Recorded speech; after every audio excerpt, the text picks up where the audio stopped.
बिस्मिल्लाहिर्रहमानिर्रहीम। अस्सलाम वालेकुम मोअज़्ज़ज़ ख़वातीन व हज़रात।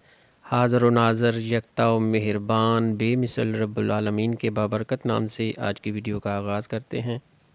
आज की वीडियो में आपको इन्फॉर्मेशन देंगे एक बेहतरीन खुश जायका हर्बल चाय के मतलब, जो अगर आप इस्तेमाल करेंगे तो मौसमी तब्दीली से होने वाली तमाम अलामात जैसे नज़ला, ज़ुकाम, खांसी, गले की ख़राश, फ्लू, छींके आना से बचने में मदद करेगी। और इन अलामात से बचाने के साथ साथ ये आपकी इम्यूनिटी को भी बूस्ट करेगी और आपकी क़ुव्वत मदाफ़त बढ़ाकर इन अलामात से बचने में मदद करेगी। और आपका जो निज़ाम है, जो आपका मैदे का निज़ाम है, उसको भी ये बेहतर करेगी। इसके इस्तेमाल से जिस्म से फासद और फाजिल मादे खारिज होने लगते हैं और आप जिस्मानी तौर पर अपने आप को तंदुरुस्त और चुस्त महसूस करेंगे। तो यहाँ एक बात नोट कर लें कि ये जो हर्बल चाय है, ये आपको इन अमराज से बचने में मदद करेगी। इन अमराज का इलाज नहीं है। इन अमराज से बचने के लिए अलग अलग वीडियोस पहले चैनल पर मौजूद हैं। अगर आप बीमार हो चुके हैं, ये आपको अलामत हो गई हैं, तो फिर आप वो इलाज जो मैंने बताए हैं वो इस्तेमाल करेंगे। ये सिर्फ तंदुरुस्त अफराद के लिए है जो इन अमराज से, इन अलामत से बचना चाहते हैं। वो रोज़ाना इसको एक बार इस्तेमाल करें। तो चलिए जान लेते हैं यह क्या चीज़ें हैं। तो अज्जा आपको बताते हैं और इसके बनाने का जो ख़ास तरीका है वो भी आपको समझाते हैं। तो इसमें इस्तेमाल करेंगे हम ये 3 चीज़ें हैं।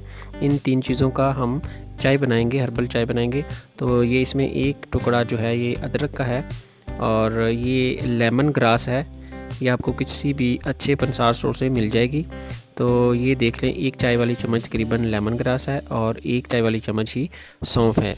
इन तीनों चीज़ों को आपने तकरीबन 3 कप पानी लेना है, उसके अंदर आपने डाल देने हैं और इसको आग पर हल्की आंच पर पकने के लिए रख दें।